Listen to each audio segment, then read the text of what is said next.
잠시 기도하고 하나님 말씀 듣도록 하겠습니다. 하나님 감사합니다. 저희 한 사람 한 사람 하나님의 은혜 가운데 자녀가 되었음을 이 시간 먼저 고백합니다. 아버지께서 저희들의 아버지 되어 주셨사오니 늘 아버지 품에 거하게 하여 주시옵시고, 또 특별히 오늘 감사의 감사를 더 생각할 수 있는 주일 되길 소망합니다. 이 예배를 통해 먼저 하나님께 영광 올려드리옵고, 또 풍성한 감사를 다시 한번 확인할 수 있는 저희 모두가 되게 하여 주시옵소서. 감사드립니다. 이 모든 말씀 예수님 이름으로 기도합니다. 아멘. 요즘은 농사를 짓는 분들이 많이 안 계시기 때문에 추수감사절이라는 그 단어에 대해서 우리가 감사해야 된다, 하나님께서 주신 은혜를 기억해야 된다 라는 건 다 기억하고 있지만, 정말 그 기쁨에 대해서 그 간절히 느끼는 감정들은 어르신들이 사셨던 시대에 비해서는 많이 줄어든 것 같습니다. 그리고 특별히 우리가 편안하고 우리의 경제 생활이나 이런저런 것들이 다 행복할 때는 하나님께서 풍성한 은혜를 주셨구나, 감사하는 마음이 우리에게 절로 들기 쉽지만, 힘들고 어렵고 무언가 뜻대로 되지 않을 때는 솔직히 우리들은 연약하기 때문에 감사하는 마음이 들기보다는 원망하는 마음이 들 때가 더 많은 것도 사실이죠. 그게 아마 솔직한 우리들의 연약한 모습일 것입니다. 그리고 우리 아버지 되신 하나님께서는 우리가 그런 연약한 성정을 가진 자녀임을 이미 알고 계십니다. 그렇기 때문에 그런 상황 가운데서도 우리가 마땅히 감사해야 하면서도 도리어 원망할 때에 우리 아버지께서는 그것들을 이해해 주시고 또 넓은 사랑으로 풍성히 감싸 안으십니다. 그리고 그 놀라운 은혜와 또 우리가 이 시대 가운데 어려움을 겪고 있지만 그것이 마냥 원망할 것만이 아닌 감사할 수 있는 것임을 오늘 야고보서 1장 말씀을 통해서 우리에게 말씀해 주십니다.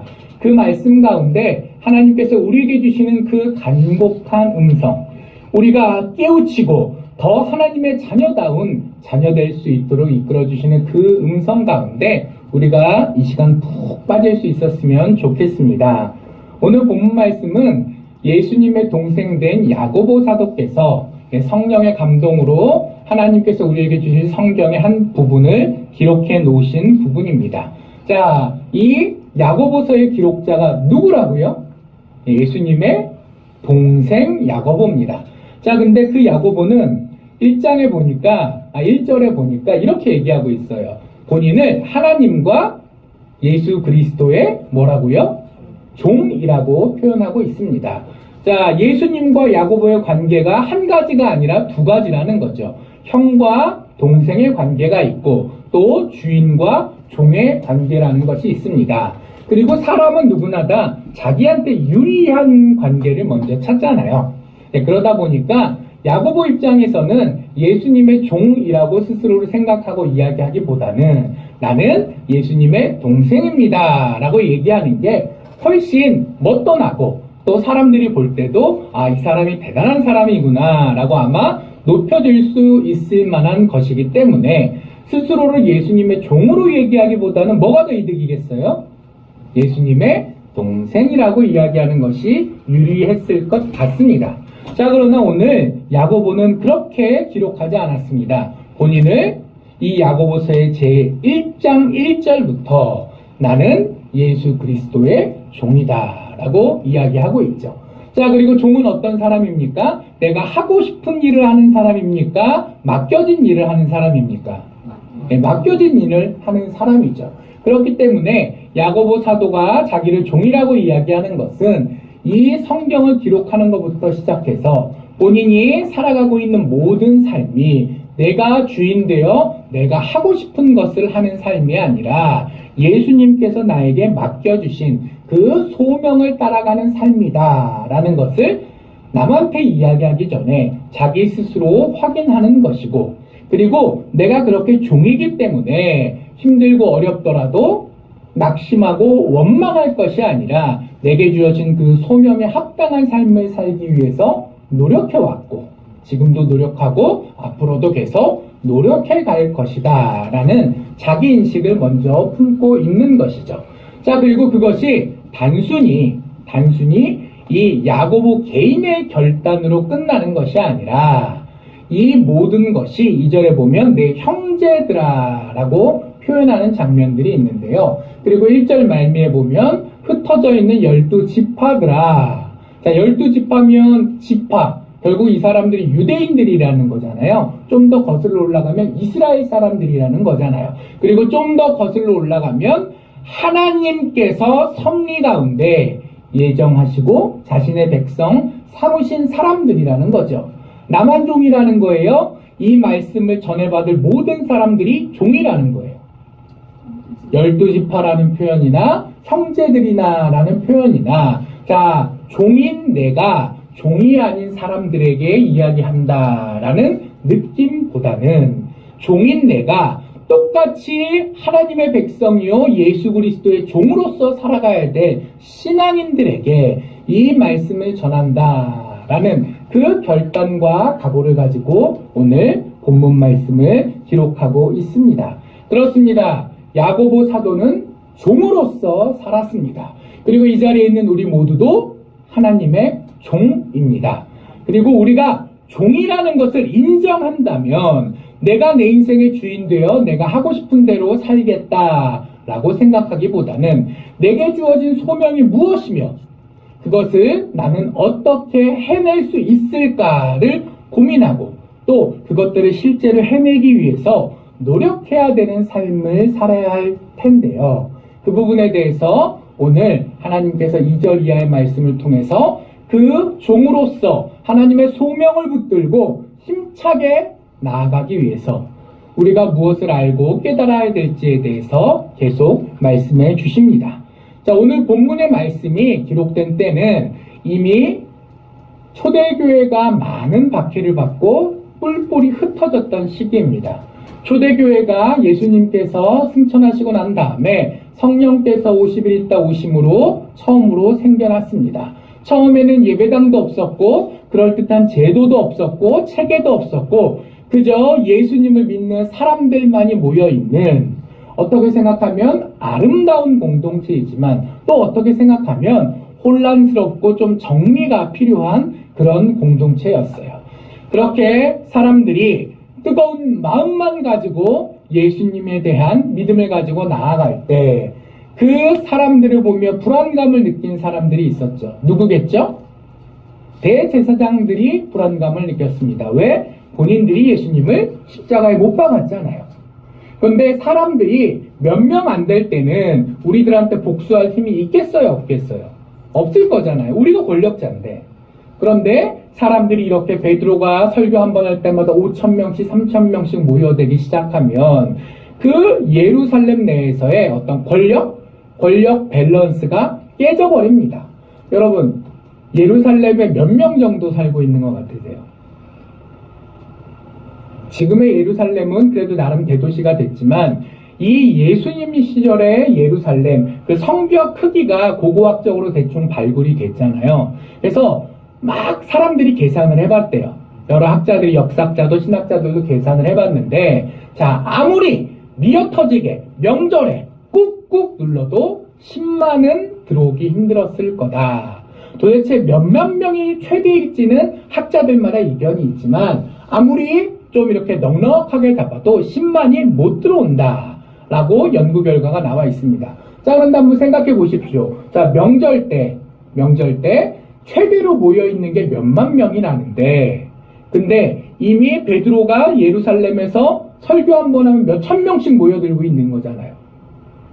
그리고 평소에 살던 인원들은 더 적었을 텐데 평소에 예를 들면 한 5만 명 살았다고 치면 벌써 예수님의 소식을 듣고 예수님을 믿는 사람들이 1%, 2%가 아니라 수십 프로가 돼 있는 상황이죠.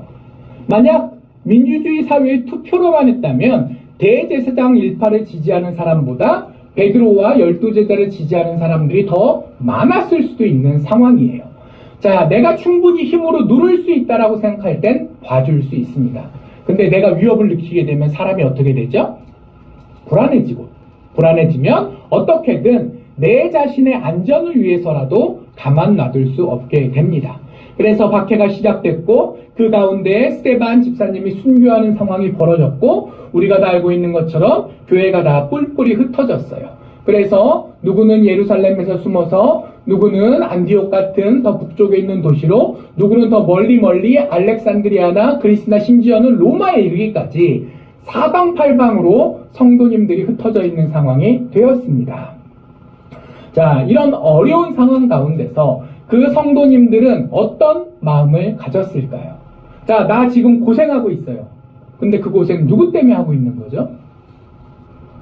예수님 때문에. 내가 예수님께서 메시아란 사실을 들었고 그것을 믿었다는 이유만으로 나의 삶은 어려워졌습니다. 내가 예루살렘이나 그 유대 땅에서 가지고 있던 경제적 기반들 다 내려놓고 사방팔방으로 도망가야 됐어요. 하다못해 집을 팔 때도 금매로 내놓으면 제값을 받나요? 못 받나요? 못 받잖아요. 자, 재산이라는 거는 갑자기 정리하려고 하면 정리하기가 힘듭니다. 자, 그것도 위험이 몰아닥치고 있는 상황에서 금매라도 하고 팔 확률도 그리 높지 않습니다.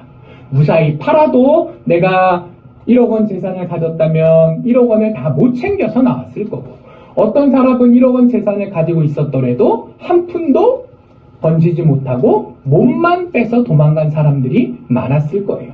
자, 그리고 그 사람들이 타향에서 살아갑니다. 말도 제대로 통하지 않는 경우가 대부분입니다. 거기서 무슨 일을 할 수 있겠습니까?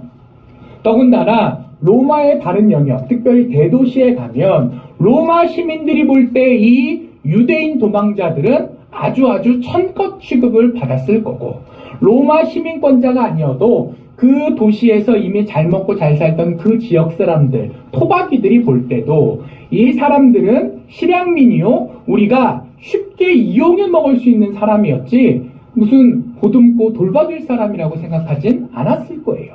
이 시대에도 난민들이 불쌍하다 도와줘야 된다라는 마음은 있지만 막상 그 난민들이 우리나라에 들어오는 건 반대하는 게 보통이잖아요. 한 사람 정도는 인연이 되면 도와줄 수도 있겠지만 이렇게 우르르 다른 동네 사람들이 들어오는 거는 그 지역 사람들 입장에서도 여러 가지로 불편한 걸 만들기 때문에 자연스럽게 이렇게 흩어졌던 성도님들은 재산도 그렇고 말도 그렇고 또 그 동네에 가서 천대받는 것도 그렇고 힘들고 어려운 삶을 살아갈 수밖에 없었을 거예요. 자, 나의 믿음 가운데 시험이 시작된 겁니다. 예루살렘에서 함께 모여 있을 때 기뻤습니다. 예루살렘에서 함께 예배드릴 때 감격이 있었습니다. 그러나 그것 때문에 박해를 받고 흩어져 살아가는 동안에 그 마음 가운데 믿음이 있기에 그 믿음대로 주님을 기다리며 버티고는 있지만 어찌 마음이 편안하고 또 행복하고 감사가 넘쳐나기만 할 수 있었겠습니까? 자, 그런데 하나님께서 오늘 야고보 사도에게 야고보 사도를 통해 이렇게 말씀하시는 거예요. 자, 그래, 시험이 너의 인생 가운데 있다. 자, 시험이란 크게 보면 두 종류일 거예요. 하나는 나를 이렇게 핍박하고 억누르고 때리기도 하고 여러 가지로 힘들고 어렵게 해서 우리의 마음을 흔들게 하는 시험이 한 종류가 있습니다. 또 다른 종류의 시험은 무엇이 있을까요? 우리를 유혹하고 구슬려서 우리가 마땅히 가야 할 길에서 이렇게 요 정도는 괜찮지 않을까? 그리고 이렇게 가다가 또 요 정도는 괜찮지 않을까? 나는 그럴 생각이 없었는데 어느 순간 내가 가야 될 길이 아니라 엉뚱한 길로 가게 만드는 그런 정도의 꼬드김, 유혹들이 있을 거예요. 자, 박해와 유혹 두 종류 모두 우리가 제대로 살아가지 못하게 하는 시험이겠죠. 자, 근데 오늘 이 성도님들 또 우리가 이 시대를 살아가면서 느끼는 것 가운데 직접적으로 느껴지면서 더 힘든 것은 아마 핍박이나 박해나 고난 같은 거겠지만 실제로는 뭐가 더 위험할까요? 뭐가 더 위험할까요? 유혹이 훨씬 위험합니다. 우리의 믿음을 지키기 위해서. 자, 그래서 우리가 오늘 본문에 나오는 시험이라는 그 단어를 생각하기 위해서는 본문에서는 핍박에 대한 부분이 주로 나오지만 유혹이라는 종류의 시험이 있다라는 것도 기억해야 돼요. 자, 그래서 야고보서 1장도 앞부분에는 주로 핍박에 의한 시험을 이야기하지만 뒷부분에 보면 유혹에 의한 시험도 동일하게 이야기하고 있습니다.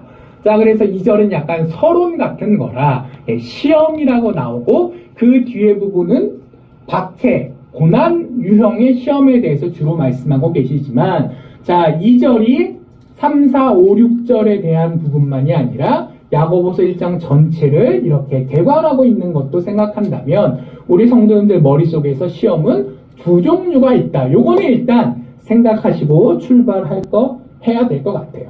자, 그리고 이 두 종류의 시험은 우리가 살아가면서 평생에 한두 번만 겪나요? 종종 겪나요? 종종 겪나요? 자주 겪나요? 자주 겪을까요? 매일 겪을까요?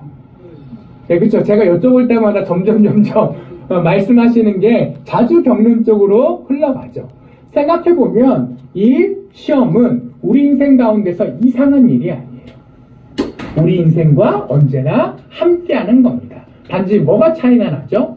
종류가 차이가 납니다. 또 뭐가 차이가 나죠? 세기가 차이가 납니다. 또 뭐가 차이 나죠?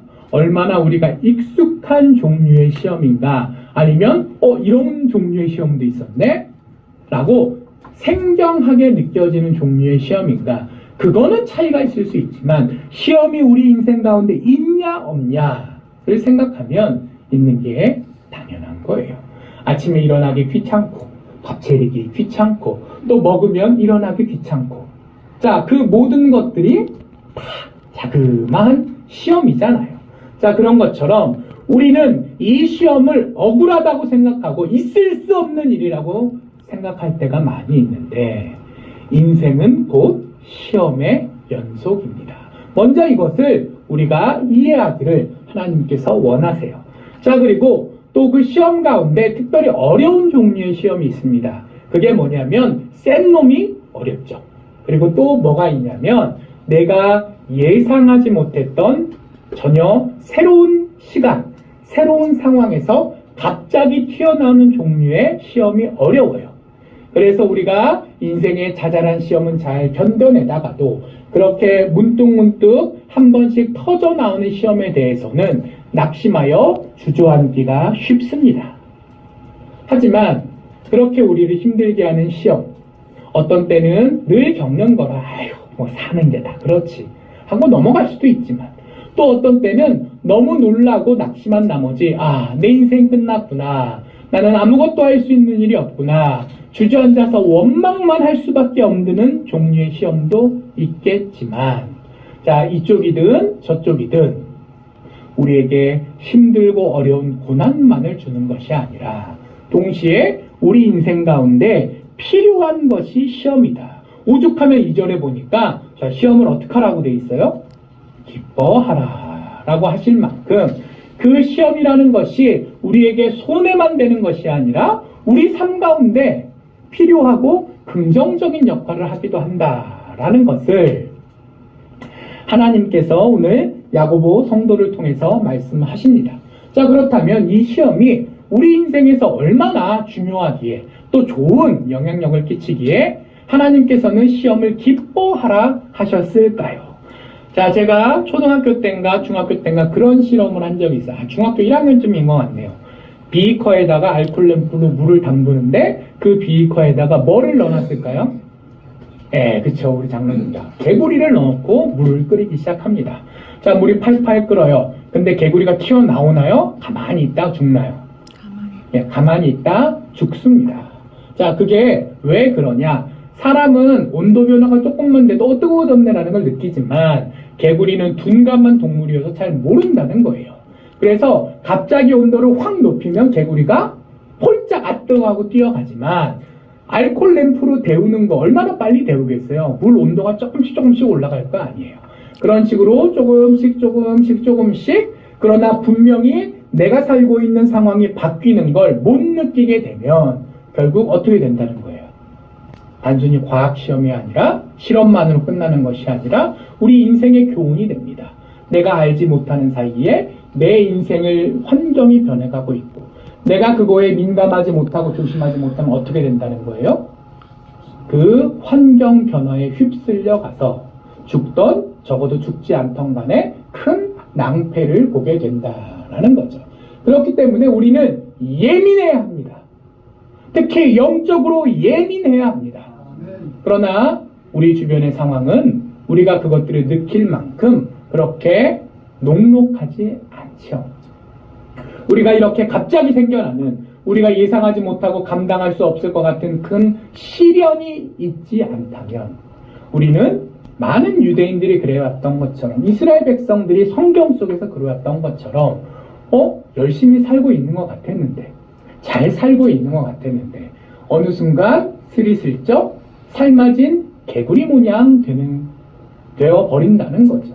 자, 사사기에 여호수아에 또 역대기에 또 출애굽 그 공관복음이래요. 저기 그 모세오경에 쓰여 있는 수많은 이스라엘 백성들의 역사들. 우리가 그 역사들을 보면서 아니 이 양반들이 왜 이렇게 정신이 없을까?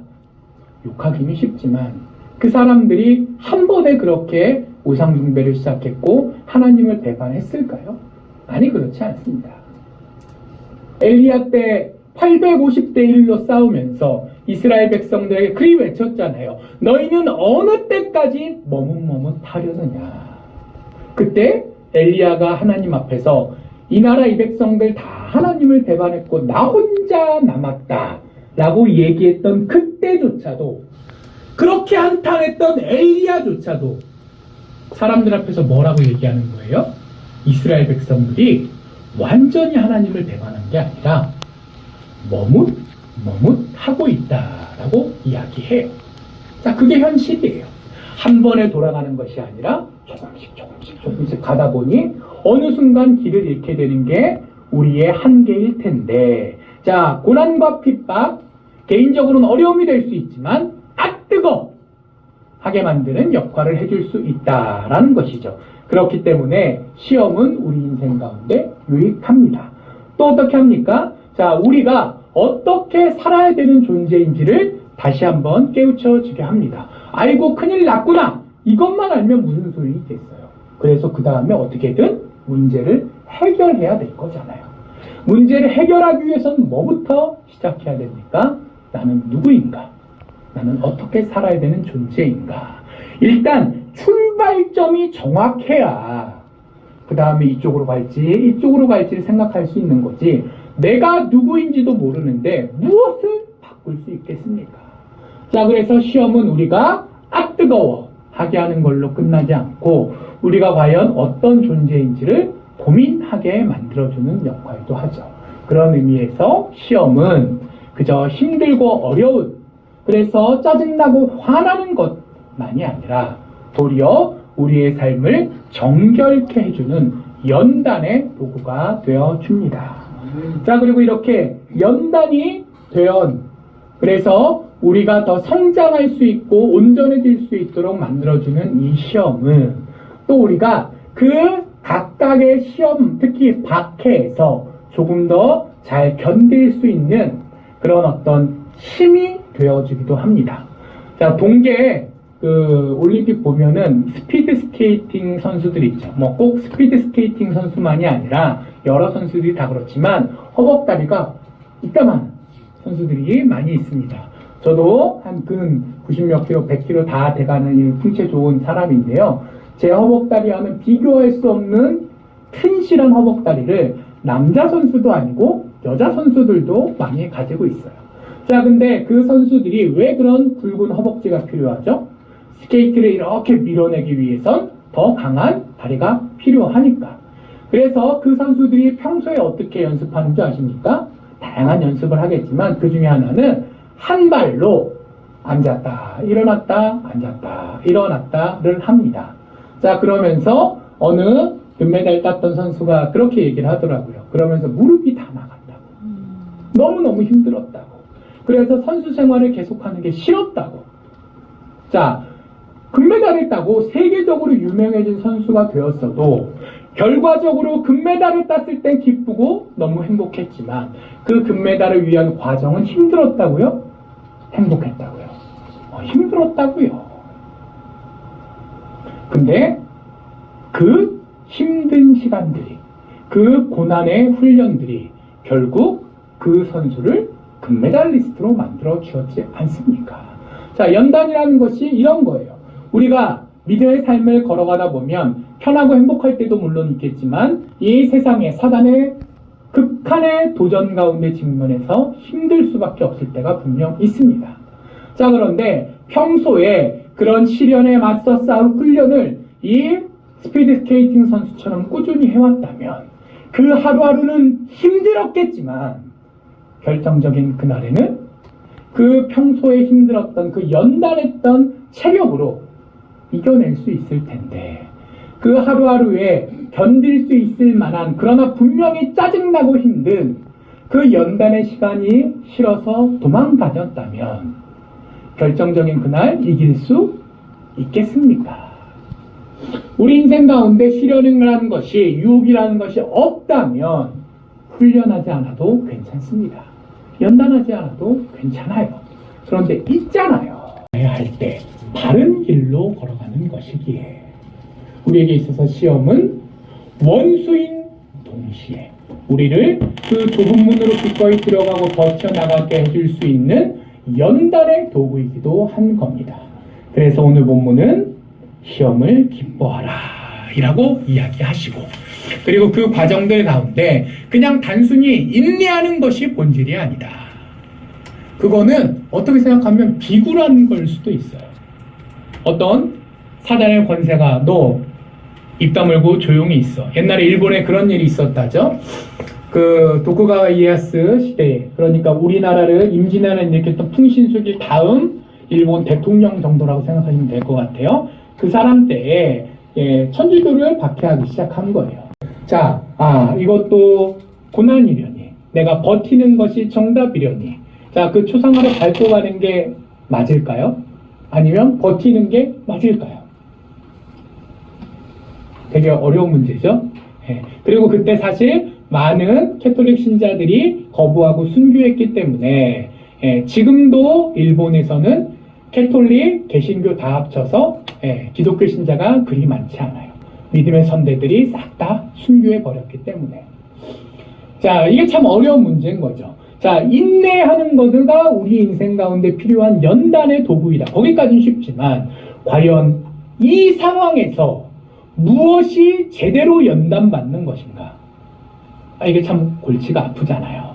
자, 그렇기 때문에 하나님께서는 우리에게 시험이 우리에게 필요할 수도 있다라는 것을 말씀하시면서 그러나 그 시험에 견뎌내는 가운데서도 우리에게 지혜가 필요하고 하나님께 무엇이 과연 제대로 된 연단인지 하나님의 뜻에 합당한 인내인지를 물으라고 하셨습니다.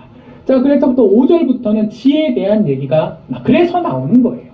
자, 지혜란 무엇입니까? 하나님의 뜻대로 살아가는 것이 지혜입니다. 세상의 뜻대로 살아가는 것이 겉으로는 이득이 되어 보이지만 그것을 우리는 지혜라고 이야기하지 않습니다. 자, 왜냐고요? 지혜의 근본이 하나님이시고 또 하나님께서 정하신 기준이라는 게 있는 거잖아요. 요즘 과학자들이 이 우주를 들여다보면서 많은 놀라운 것들을 발견한대요. 근데 그 중에 하나가 뭐냐면 자, 이 우주를 정하고 있는 여러 가지 법칙들이 있잖아요. 뭐 중력의 법칙도 있고 전자기력의 법칙도 있고 뭐 이것도 있고 저것도 있고 한데 자, 그 법칙이 왜 요 숫자인지는 아무도 모른다는 거예요. 중력이 지구상에서 뭐 9.8 뉴턴, 내가 뉴턴이라는 단위를 중력으로 쓰는 걸로 제가 어릴 때 배운 것 같은데, 자, 그 뉴턴이라는 단위도 숫자가 있을 거잖아요. 그게 왜 그 숫자인지는 모른다는 거예요. 그거는 어느 분이 혹은 우연히 믿지 않는 과학자들도 많으니까 그냥 정해진 숫자라는 거예요. 그러니까 믿지 않는 과학자들 입장에서는 예를 들면 그냥 간단하게 중력이 1인데 이게 2가 될 수도 있고 3이 될 수도 있고 0.5가 될 수도 있는 건데 왜 1인지는 모르겠지만 아무튼 1이고 근데 만약 이게 1.1이면 어떻게 될까 연구를 했더니 그러면 우주가 생겨나질 않는다는 거예요. 중력만? 아니 전자기력도 그렇고 강력도 그렇고 양력도 있고 이 숫자 저 숫자 이 단위 저 단위를 여러 가지로 조사해 봤는데 이게 이 우주가 생겨나기 위해서는 정확히 요 범위 안에 들어가야 되는데 실제로 모든 법칙들이 그 필요한 범위 안에 들어가 있고 그래서 이 우주가 존재한다는 거예요. 그걸 보고 많은 과학자들이 충격을 받았습니다. 하나님을 믿는 과학자들은 하나님께서 이렇게 오묘하게 모든 상세한 수치를 다 천지 창조 때부터 정해놓으셨기에 이 우주가 애초부터 탄생할 수 있었구나 할렐루야 하는 것이고 믿지 않는 과학자들은 이럴 리가 없는데 이러면 안 되는데 라고 하니까 그래서 어떤 생각을 하냐면 우주가 한 개가 아니라 수억 수천 무한대로 있는데 그 중에 어떤 우주는 중력이 요 숫자보다 커서 망했고 어떤 우주는 양력이 이 숫자보다 작아서 망했고 무한대 우주 중에서 우리 우주는 그저 우연히 살아남은 우주이다 이런 얘기를 해요. 자, 왜 그런 얘기를 할까요? 그렇게라도 해야 설명이 되니까. 옛날에 진화론자들이 지구 하나만을 놓고 하나님이 안 계셔도 생명체가 얼마든지 생기고 있다 했지만 과학적으로 확률적으로 불가능한데 그러니까 우주가 이렇게 넓으니까 별이 이렇게 많으니까 그 수많은 별 중에 수많은 행성 중에 지구 정도 하나 있을 수는 있지 않을까 이런 식으로 이 양을 불려서 설명했는데 이제는 그것도 안 되겠네. 자, 그러니까 이제 뭘 불리는 거죠? 우주의 숫자를 무한대로 불려보면 자, 무한대가 무슨 의미인 줄 아세요? 무조건 있다는 겁니다. 아무리 확률이 0.000000001로 낮아도 모수가 무한대면 무조건 있다는 게 수학의 정리예요. 자, 그러니까 우주가 10개 있다도 아니고 무한개로 있다라고 주장하는 순간 아무튼 난 모르겠고 무조건 하나님은 안 계셔야 돼 라고 이야기하는 과학자들이 있는 거죠. 자, 왜 그렇게까지밖에 할 수 없을까요? 그 모든 걸 다 인정하는 순간 그분을 하나님, 우리의 아버지라고 부르진 않더라도 그 과학자들이 적어도 신이 이 우주를 창조했다라는 걸 부정할 수는 없게 되니까요. 자, 그렇습니다. 하나님께서 이 우주의 창조자이신 동시에 기준의 창조자시고 기준의 창조자이시다라는 거는 무엇을 잘 하는 거냐 못하는 거냐 그거는 사람이 결정하는 게 아니라 하나님께서 결정하신다는 거예요. 기준이라는 게 그런 거잖아요.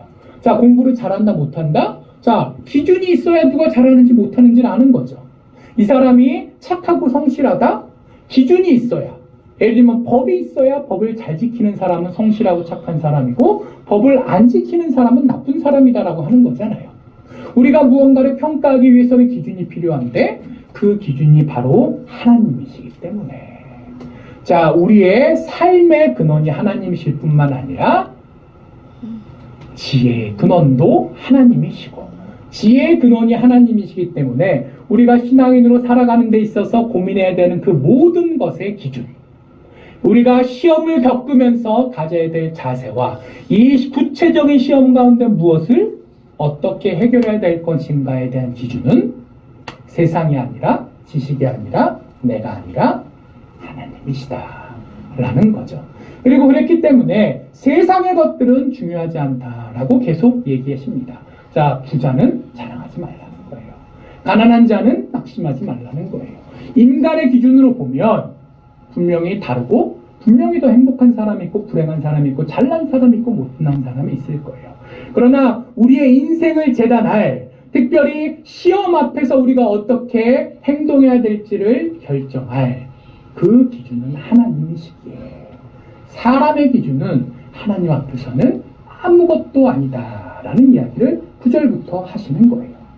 그 풀의 꽃, 들판에 핀 꽃이 예쁘고 대단해 보여도 해가 뜨고 바람이 불면 우리나라 바람은 찰 때도 있고 선선할 때도 있지만 그 동네는 뜨거운 동네라 바람이면 보통 뜨거운 사막바람이거든요.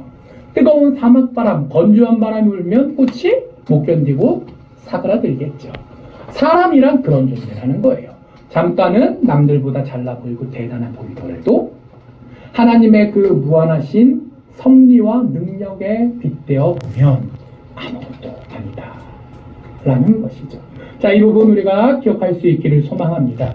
우리 한 사람 한 사람 인생 가운데 힘들고 어려울 때가 있을 거예요.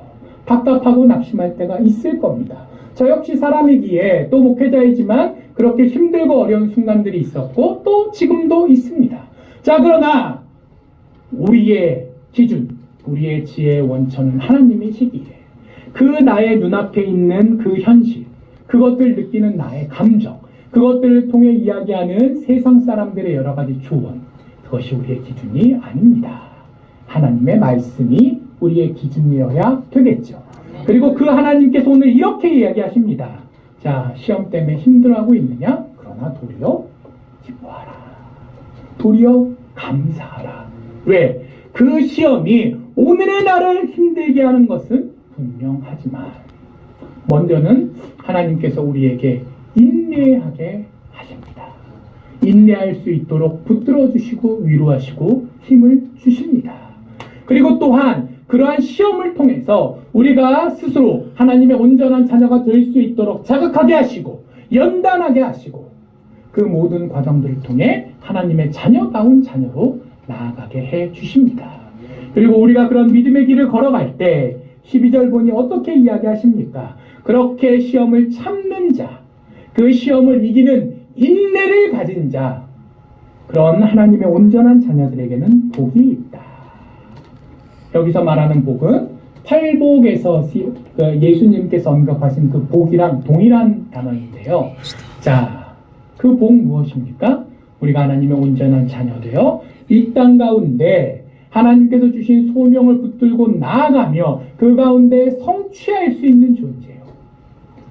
오늘에 갇혀있는 것이 아니라 미래로 나아갈 수 있는 존재예요. 그리고 먼 날 언젠가 우리가 돌아갈 본향에 다 같이 모여서 기쁨을 나눌 수 있는 존재가 된다라는 것이 그 복 아닙니까?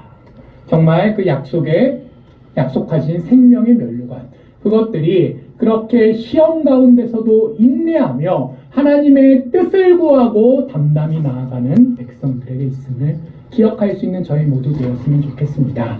그리고 그 지혜 가운데 또 그것들을 마땅히 감당하게 나가겠다는 결단 가운데 우리가 굳건히 나아갈 때 비록 우리의 눈앞의 현실은 어려울지라도 하나님께서 그것들을 이겨내고 더 깊은 믿음의 자리로 나아가실 수 있도록 해주실 줄 믿습니다. 그것들 믿고 나아가는 여러분 모두 되기를 주님 이름으로 간절히 축복합니다. 하나님 감사합니다. 저희들을 하나님의 은혜 가운데 어려운 시험 가운데서도 인내하며 나아갈 수 있도록 하셨습니다.